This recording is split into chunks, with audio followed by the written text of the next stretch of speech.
السلام علیکم ملګرو. لړۍ د فلمي ستوري او زیم محمد اسلم را سره تکنیکی مرسیال دی اسامه. دا پیشکش دی د یوټیوب چینل حاجی اسلم آفیشل.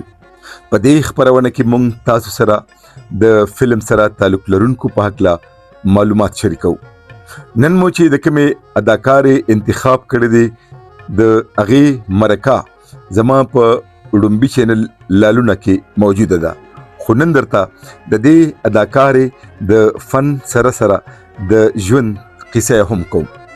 دا اداکاره ده سنیتا خان.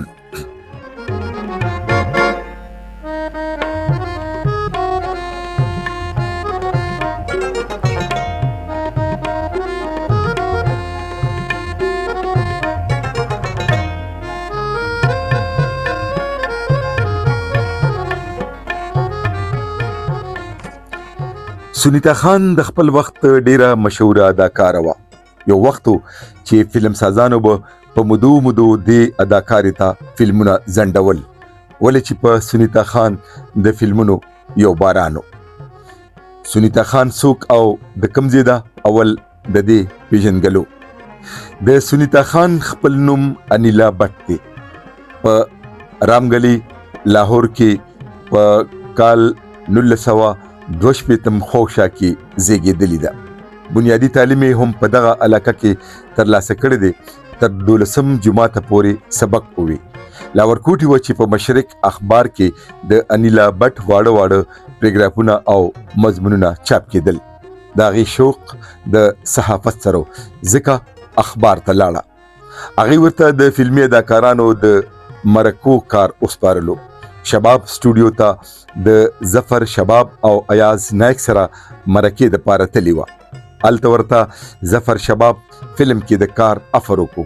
هغې اول انکار وکړو ځکه چې د فلم ماحول ورته ښه نه لګېدو، ولې ظفر شباب فلم کې کار کولو ته په دې وینا باندې اماده کا چې دلته ډیر ښه ماحول دی. د سنیتا خان واده د هغې د وینا تر مخه تقریبا د 14 کالو په عمر کې شوی و. خاوند یې بې پروا سړی و. د هغې 2 بچي، یو لور او یو زوی دی. د دغه بچو د پالنې، تعلیم او تربیت ذمهواري سنیتا خان په خپل سر باندې واخیسته. د رنګیله سره په یو کامیډي فلم کې کار شروع کو، ولې په نیمه کې پرېښودو، خو د فلمي دنیا سور پې باندې وشو. هغې غوښتل چې اردو فلمونو کې هیروین راشي. د سنیتا خان د وینا تر مخه زما وړومبی فلم کال بادل و چې د عارف لوهار رور سره را باندې یوه ګانا ورکې هم پکچرایز شوې وه. دغه شان د ډاکټر علامه اقبال نوسي ولید اقبال سره هم په یو فلم کې کردار کړی چې د دغه یو فلم نه پس هغه امریکې ته لاړو. دې دوران کې ورته پښتو فلمونو کې د هیروین د کردار افر وشو. عزیز جانګیري چې یو لویه فلم سازه اداره وه، هغه سره په 15 فلمونو باندې لاسلیک وکړو. سنیتا خان وایي زما د سلطان رئیس سره ډیر ښه تعلق و، ځکه د پښتو نه علاوه پنجابي فلمونو کې هم راغلم، ولې د فلم ځنګل او لیونی خان د سوپرهټ کېدو په وجه هم د پښتو فلمونو شوم. سنیتا خان وایي ما به پیسې هم ډېرې کمې اخیستې. فلم سازان او هدایتکارانو ته به مې د شکایت موقع هم نه ورکوله. بل پلو دام یو حقیقت دی چې د سنیتا خان وړومبی فلم قرباني و چې ګل اکبر اپریدي په کال 1985 کې جوړ کړی و. ځنګل لیونی خان د هغې نه پس جوړ شوي دي. داسې د 80 په لسیزه کې سنیتا خان په ډیرو فلمونو کې د هیروین کردارونه ولوبول، لکه د محترم عزیز تبسم فلم ښه کوه بدنشته چې په 1986 کې ریلیز شوی. د محترم عزیز جانګیري فلمونو خان بدماش په 1988 کې، بل فلم شړق دام په 88 کې، د نعیم خان فلم باچا دام په 88 کې، یو بیتاجه بادشاه دا په 1989 کې، ګرینګو هم په 1989 کې، د محترم آصف خان فلم پرستان هم په 1981 کې ریلیز شوی چې په دې کې سنیتا خان کردارونه بلکې د هیروین کردارونه کړي د ګل اکبر افریدي فلم میدان هم په 1989 کې او دغه شان د امیر سرحدي فلم ملنګي ډاکو او د غلام حیدر فلم قاتل په 1990 کې جوړ شوی چې سنیتا خان ورکی د هیروین کردار لوبولیو.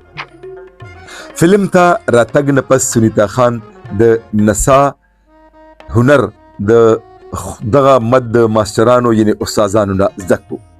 د کال 1990 په لسیزه کې د پښتو فلمونو په ګرد نړۍ کې د پښتنو سرونه ټیټ کړل ځکه چې پښتو فلمونو کې اوریاني او فحاشي شروع شوه. سنیتا خان به هم د هیڅ قسمه کردار نه مخ نه اړولو. په دغه وجه د دې شهرت ښه نه و.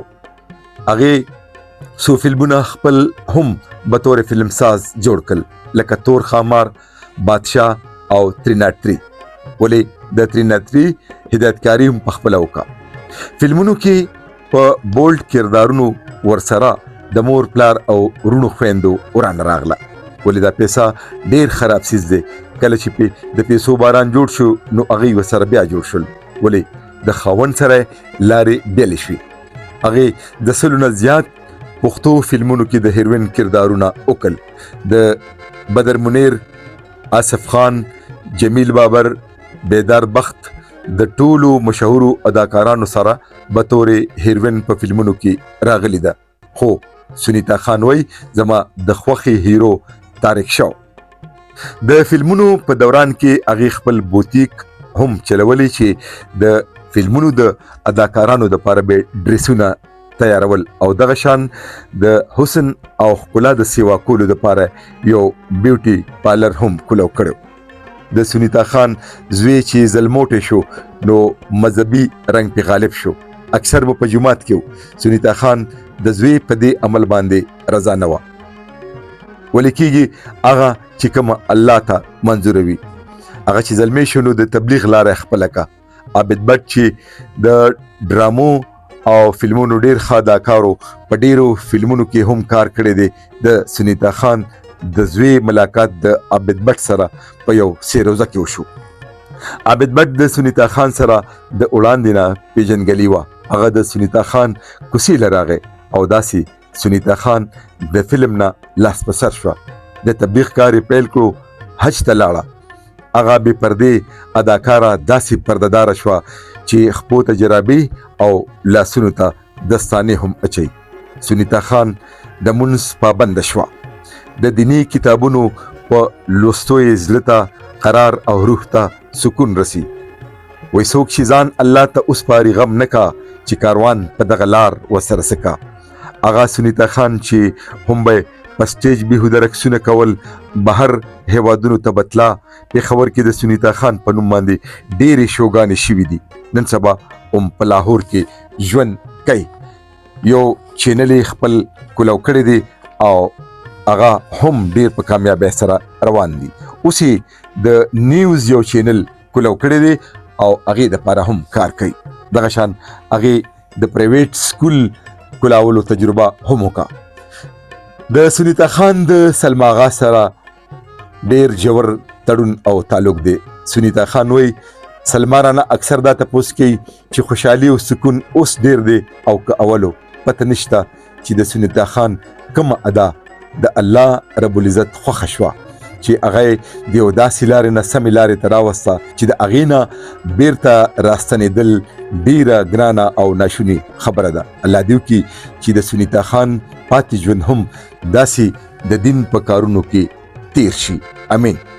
د سنیتا خان د ځینې فلمونو نامې: قرباني، ښه کوه بد نشته، خان بدماش، شړک، باچا، گرینگو، یو بیتاج بادشاہ، میدان، پرستان، ملنگی ڈاکو، بخت او تخت، قاتل، ڈاکا، ریمبو، دلیر دشمن، اخر پختونیم، شال و شملہ، شیر افغن، بادشاہ و شہنشاہ، تریناٹری، سورنگار، حملہ، مطلب اشنا، د ظلم انتہا، مکار دشمن، شکمار، لور د شیطان، شینوګی، چې څه کوي هغه بریبې، درې چکې، د خپل حکومت، د قوم دشمن، لیونی خان، وارث، مرګ د شیطان، محبوبه، دنیا به یاد ساتي، د چرګو غل، نشه د ځوانۍ، چسکېدار، اصل او کمسل، شنه بنګړي د مات شه، تماشبین، سترګې د آشنا،